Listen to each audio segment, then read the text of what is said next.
వీక్షకులకందరికీ వినాయక చవితి శుభాకాంక్షలు. నా పేరు విశ్వజిత్ కొండావర్. పిహెచ్‌డి బయోటెక్నాలజీ రంగంలో పిహెచ్‌డి చేయడం జరిగింది. ఆహ్, మేముండేది హైదరాబాద్‌లో. ఆహ్, మా మా సొంత ఊరు ముదోలు. తర్వాత మేము బైంసాలో ఉండడం జరిగింది. ఇది నిర్మల్ డిస్ట్రిక్ట్ బాసర పుణ్యక్షేత్రానికి దగ్గరలో ఉంటుంది తెలంగాణ రాష్ట్రంలో. నేను ఈరోజు వినాయక చవితి రోజు ఒక చిన్న కార్యక్రమాన్ని, చిన్న ఇనిషియేటివ్‌ని తీసుకోవడం జరుగుతుంది. చిన్న ఇనిషియేటివ్ అది. కొన్ని దశాబ్దాల పాటు ఉండాలి అలాంటి ఉద్దేశంతో చేస్తున్నది ఇది. ప్రతి ఆదివారం నేను కేవలం ఒక 5-10 నిమిషాల చిన్న వీడియో, ఆహ్, నేను ఇప్పటివరకు చదివిన మంచి విషయాలను, మంచి విషయాలను గురించి చెప్పడం జరుగుతుంది. దీంట్లో కేవలం ఆహ్, ఒక ఆహ్, దీనిలో ఈ వీడియోలో, రాబోయే వీడియోస్‌లో ఒక వ్యక్తి గురించి, ఒక వ్యక్తి కావచ్చు, ఒక సంస్థ కావచ్చు, ఒక టాపిక్ తీసుకొని వారు చేసిన కేవలం మంచి పనుల గురించి డిస్కషన్ చేయడం జరుగుతుంది. మరియు ఒక కండిషన్ ఇక్కడ ఏందనంటే, ఒక కండిషన్ నేను చేసేది ఏంటంటే, ఇది స్వాతంత్రం వచ్చిన తరువాత వ్యక్తులు కానీ, సంస్థలు కానీ, భారతదేశ స్వాతంత్రం 1947 ఆగస్టు 15 తరువాత చేసిన మంచి పనుల గురించి మనం డిస్కషన్ చేస్తాము. ఇక్కడ ఎందుకనంటే, మనకు స్వాతంత్రం రాకముందు 300 సంవత్సరాలు కావచ్చు, 500 సంవత్సరాలు కావచ్చు, మనకు చరిత్ర పుస్తకాల్లో మన స్వాతంత్రం కోసం కష్టపడ్డ, అవిశ్రాంతంగా పోరాటం చేసిన మన స్వాతంత్ర సమర యోధులు, ఎందరో నాయకులు వారు జీవన త్యాగాన్ని కూడా చేశారు, వీరగతిని కూడా పొందారు. ఆ తర్వాత స్వాతంత్రం వచ్చిన తర్వాత ఎందరో మహానుభావులు వాళ్ళు చేసిన పనులు, వాళ్ళు చేసిన పునాది, స్వాతంత్రం వచ్చిన తర్వాత వాళ్ళు చేసిన పునాది, మంచి వ్యక్తులు వారు చేసిన పునాది, వాళ్ళ మంచి కార్యాలు మేబీ అక్కడ మనకు అంతగా చరిత్ర పుస్తకాల్లో ఉండకపోవచ్చు. ఎందుకనంటే అది recent years 75 years of independence, 47 తర్వాత 1947 తర్వాత ఇది చేసింది కాబట్టి. సో మనం భారతదేశం ఒక 100 అమృతకాల 2047 వరకు వెళ్ళాలని, 2047 100 ఇయర్స్ ఆఫ్ ఇండిపెండెన్స్ అప్పుడు మనం అమృతకాలలాగా ఇది చేయడం జరుగుతుంది. అయితే దీనికి మనం ఈరోజు భారతదేశం ఇంత దృఢంగా ఉంది అని అంటే, దాని వెనకాల ఎందరో శ్రమ ఉంది. ఎందరో వ్యక్తులు కావచ్చు, సంస్థలు కావచ్చు, వాళ్ళు అవిశ్రాంతంగా కష్టపడ్డారు. ఒక మంచి ఇనిషియేటివ్ని తీసుకున్నారు, మంచి ఉద్దేశంతో తీసుకున్నారు. అది అలాంటి ఆలోచనలు, అలాంటి వ్యక్తుల పని, సంస్థల పని మనము రాబోయే వారాలు, సంవత్సరాలు, దశాబ్దాల పాటు మనం డిస్కషన్ అంటే, నేను చిన్న చిన్న వీడియోస్ 5-10 నిమిషాల వీడియోలు చేయాలనుకుంటున్నాను. అయితే ఇప్పుడు ఎలా ఉండబోతుంది అని అంటే, ఇప్పుడు మన 1947 ఇండిపెండెన్స్ తర్వాత డాక్టర్ బిఆర్ అంబేద్కర్ గారు రాజ్యాంగానికి డ్రాఫ్టింగ్ కమిటీ చైర్మన్. ఆయన నవంబర్లో సబ్మిట్ చేయడం జరిగింది రాజ్యాంగము. మనది నవంబర్ 1949లో ఒక కమిటీ చైర్మన్గా ఉండి, ఆ కమిటీలో ఎందరో మహనీయులు వారి అవిశ్రాంత శ్రమ, కష్టపడ్డ విధానం, మనం ఈరోజు భారత ప్రజాస్వామ్యము కానీ, రాజ్యాంగం కానీ ఇంత దృఢంగా ఉందంటే వాళ్ళ అంత శ్రమ. మనం దాన్ని డాక్టర్ రాజేంద్ర ప్రసాద్ గారికి సబ్మిట్ చేయడం జరిగింది. అది 1950 జనవరి 26 నుంచి ఇంప్లిమెంట్ అయ్యింది. అదేవిధంగా లాల్ బహదూర్ శాస్త్రి గారు కావచ్చు, సర్దార్ వల్లభాయ్ పటేల్ స్వాతంత్రం వచ్చిన తర్వాత వారు ఎన్నో సంస్థానాలను విలీనం చేసి ఒక యునైటెడ్ ఇండియా లాగా చేశారు. ముందు మొత్తం సంస్థానాలు ఉండేది ఇండియా అంతా, దాన్ని ఒక యునైటెడ్ ఇండియా లాగా తీసుకురావడం జరిగింది. లాల్ బహదూర్ శాస్త్రి గారు అంతటి క్రిటికల్ సిచ్యువేషన్ వార్లో ఆయన ఒక పూట భోజనం ఆయనంతటా ఆయన స్టార్ట్ చేయడం. ఎందుకంటే అగ్రదేశాలు ఫుడ్ని ఇవ్వడానికి రెడీగా లేరు. వాళ్ళు యుద్ధం చేస్తే మేము ఆహార ధాన్యాలను మేము సరఫరా చేయమన్నప్పుడు ఆయన సొంతగా ఒక నిర్ణయం తీసుకుని, నేను ఒకరోజు భోజనమే చేస్తాను. అప్పుడు తర్వాత ఆయన దాన్ని దేశమంతా చాలా వరకు పాటించడం జరిగింది. తర్వాత ఆయన సమయంలో గ్రీన్ రెవల్యూషన్ తీసుకురావడం జరిగింది. గ్రీన్ రెవల్యూషన్ తర్వాత నార్మన్ బోర్లాగ్, ప్రొఫెసర్ స్వామినాథన్ తర్వాత ఇందిరాగాంధీ టైంలో దాన్ని ఎక్స్టెండ్ జరిగింది. మన్మోహన్ సింగ్ గారు, పివి నరసింహారావు గారు ఆర్థిక సంస్కరణలు, మన్మోహన్ సింగ్ గారి ఆర్థిక మంత్రిగా ఉన్నప్పుడు, తర్వాత మళ్ళీ మన్మోహన్ సింగ్ గారు ఆధార్ సిస్టమ్ తీసుకురావడము, ఆధార్ సిస్టమ్ 2009లో ఆధార్ సిస్టమ్ని ఇంప్లిమెంట్ చేయడం, ఆయన మానసపుత్రిక అయినటువంటి ఆధార్ని చేయడం, నందన్ నీలేకని, రామ్ సేవక్ శర్మ ఐఏఎస్ ఆఫీసర్ నందన్ ఇన్ఫోసిస్ని వదిలేసి అక్కడ దాన్ని అంతటి దాన్ని చేయని వదిలి ఇక్కడ ఆయన ఈ స్థానాన్ని తీసుకొని దాన్ని చేయడం జరిగింది. నందన్ నీలేకని గారు, రామ్ సేవక్ శర్మ గారు ఐఏఎస్ ఆఫీసర్, ఆయన దాన్ని తీసుకెళ్ళడం జరిగింది. వాజ్పేయి గారు ఇప్పుడు మన ప్రజాస్వామ్యం ఇంత ఇదిగా ఉందంటే మన జవహర్లాల్ నెహ్రూ గారు, వాజ్పేయి గారు ఎప్పుడు మాట్లాడినా ఆయన వెనుతట్టి ప్రోత్సహించేవారు. మరియు వాజ్పేయి గారు ఎందుకు దాన్ని అంత కంటిన్యూ చేయగలిగారు అంటే అది జవహర్లాల్ నెహ్రూ గారి గొప్పతనం. ఆయన ఆపోజిషన్లో ఉన్న ఆయన ఎప్పుడు ఆయన ప్రసంగాన్ని పూర్తిగా అయినేవారు, వాజ్పేయి గారి ప్రసంగాన్ని పూర్తిగా అయినేవారు.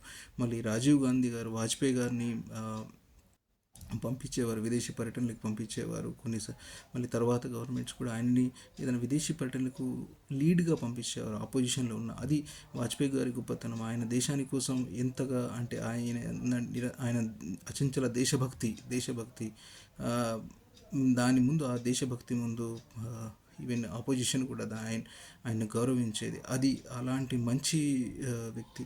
తర్వాత వాజ్పేయి గారు అబ్దుల్ కలాం గారితో కలిసి ఇది చేయడం జరిగింది.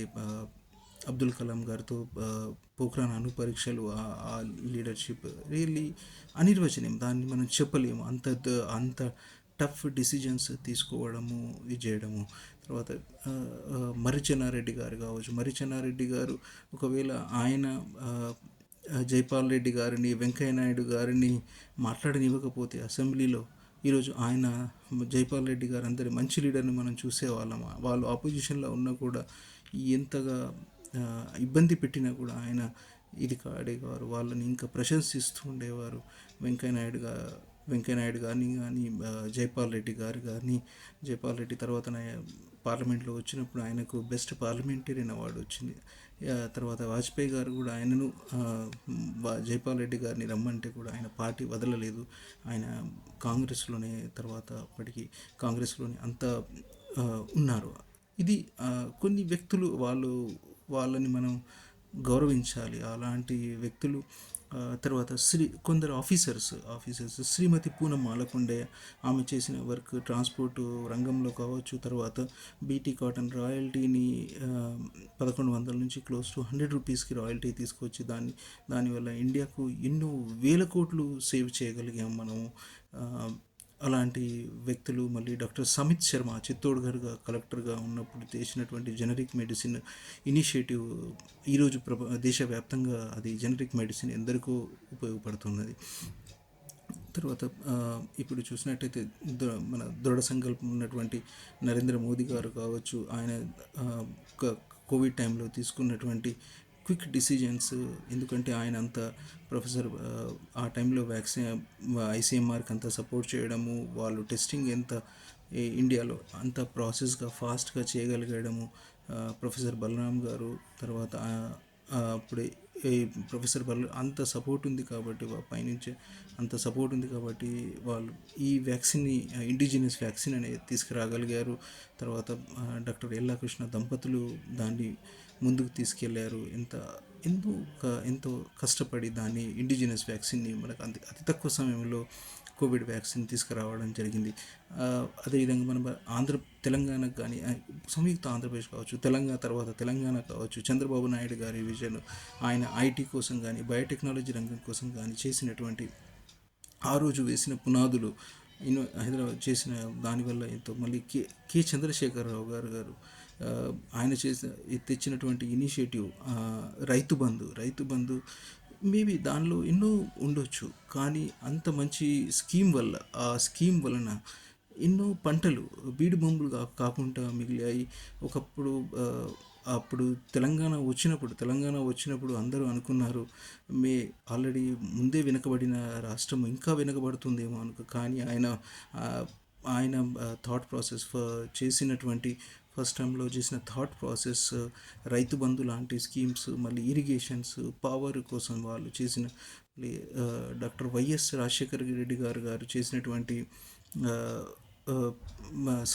సంక్షేమ పథకాలు, ఇవన్నీ రియల్లీ వాళ్ళు చేసినటువంటి దానివల్ల ఎందరో బెనిఫిట్ పొందడము, మళ్ళీ వారి కొన్ని తరాలకు అది ఉపయోగపడుతుంది. అలాంటివన్నీ కొన్ని చేసిన రోషయ్య గారు కావచ్చు. రోషయ్య గారు ఎన్నో సంవత్సరాలు, అంటే ఏ సీఎం గారైనా ఆయన ఆర్థిక మంత్రిగా ఉండేవారు. మళ్ళీ ఆయన ఆర్థిక మంత్రిగా ఉన్నప్పుడు ఓవర్ డ్రాఫ్ట్ అనేది ఉండకూడదు అని ఆయన ఒక నిర్ణయం, ఆయనంతటా ఆయన నిర్ణయము, ఆ ఆర్థిక క్రమశిక్షణ, నిర్వచనీయము. అసలు ఎలాంటి ఆ, రోషయ్య గారు కావచ్చు, ఎలాంటి ఎవరితో విభేదాలు లేకుండా అంత అన్ని సంవత్సరాల రాజకీయ జీవితంలో ఉండడము, అందరినీ ఒప్పించగలగడము, అందరినీ కలుపుగోలుగా తీసుకెళ్ళడం, ఇదంతా అది భారతదేశ గొప్పతనం. ఈరోజు భారతదేశం అంత గొప్పగా ఉంది అంటే, ఇంత గొప్పగా ఉంది అంటే ఎన్నో కుటుంబాలు ఇవి కళారంగంలో కావచ్చు, ఇప్పుడు కళారంగంలో కావచ్చు, కీరవాణి దంపతులు వాళ్ళు చేసిన వాళ్ళ వల్ల ఈరోజు మనం ఒక ఆస్కార్, మన రాజమౌళి గారిని మనం ఇది చేయగలుగుతున్నాం. విజేంద్ర ప్రసాద్ గారి బజరంగి భాయిజాన్ లాంటి మంచి సినిమా కథని మనం చూసాం, మంచి సినిమాని చూసాము. మళ్ళీ అశ్విని దత్ కుటుంబం కావచ్చు, వాళ్ళ వల్ల మనం ఏవడే సుబ్రహ్మణ్యం లాంటి మంచి కథ, మనకు ఒక మంచి నాగశ్విన్ లాంటి ఒక డైరెక్టర్ వచ్చారు. క్రీడా రంగంలో కావచ్చు, అబ్దుల్ రెహమాన్ గారు, ఎవరైతే ఫుట్బాల్ కోచ్ హైదరాబాద్, అతను మనం ఆ టైంలో మనము కప్ రాగడం జరిగింది. ఆయన క్యాన్సర్ బారిన పడ్డా కూడా మన గెలిపించగలిగారు, ఇండియా టీంని ఒక కోచ్గా గెలిపించగలిగారు. ఇలాంటి వాళ్ళు మహా మహా మహనీయులు.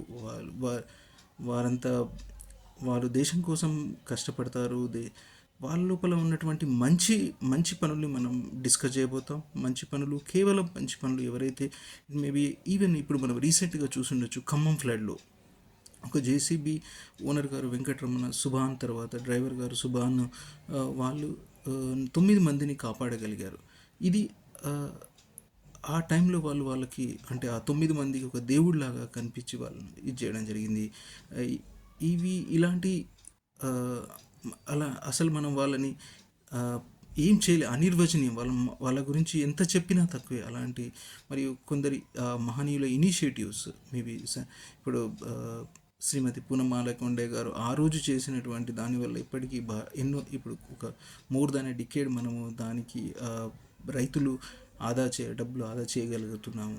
అంటే వాళ్ళ ఆలోచన విధానము, వాళ్ళ దేశం కోసం కష్టపడే తత్వము మనం మనకెప్పటికీ ఆదర్శమే. అలాంటి మంచి ఆలోచనని, మంచి పనులని మనము ప్రతి వారం మనం డిస్కస్ చేయబోతాం. ఒక 5 నుంచి 10 నిమిషాలు, మేబీ ఈ వారం 12, more than close to 15 minutes it is happening. But in the future it will be small video, 5 to 10 minutes. Then everybody can understand. And even దీనివల్ల, ఇలాంటి వీడియో సిరీస్ వల్ల ఈవెన్ నేను కానీ మా ఫ్యామిలీ, మా బాబు కావచ్చు, మా పాప కూడా మోటివేట్ అయిన, నా ఆశయం, నేను ఏదైతే ఈ ఇనిషియేటివ్ తీసుకుంటున్నానో దానికి నా ప్రతిఫలం సిద్ధించినట్టే. ఇంకా ఎవరైనా భారతదేశంలో ఎవరు మోటివేట్ అయినా, వాళ్ళ కథలు విన్న తర్వాత, వాళ్ళు చేసిన మంచి పనుల తర్వాత, ఇంకొకటి చెప్పడం మర్చిపోయాను. నేను ఎప్పటికీ నా మనసులో గౌరవించేది శ్రీమతి మందాకిని ఆమ్టే, శ్రీ ప్రకాష్ ఆమ్టే గారిని. వాళ్ళు శ్రీమతి మందాకిని ఆమ్టే, ఆమె పేరు ఎందుకు ముందు తీసుకోవడం జరిగింది అని అంటే, ఆమె శ్రీ ప్రకాష్ ఆమ్టే గారు బాబా ఆమ్టే గారి అబ్బాయి. బాబా ఆమ్టే గారి ఫ్యామిలీయే అలాంటిది. వాళ్ళకు ముందటి నుంచి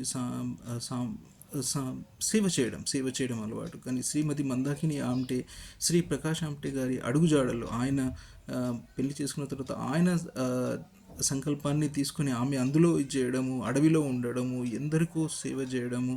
ఇప్పుడు వాళ్ళ నెక్స్ట్ జనరేషన్ కూడా అదే చేస్తుంది. వాళ్ళు మెగసెసే అవార్డు, ఆ కపుల్కి మెగసెసే అవార్డు వచ్చింది.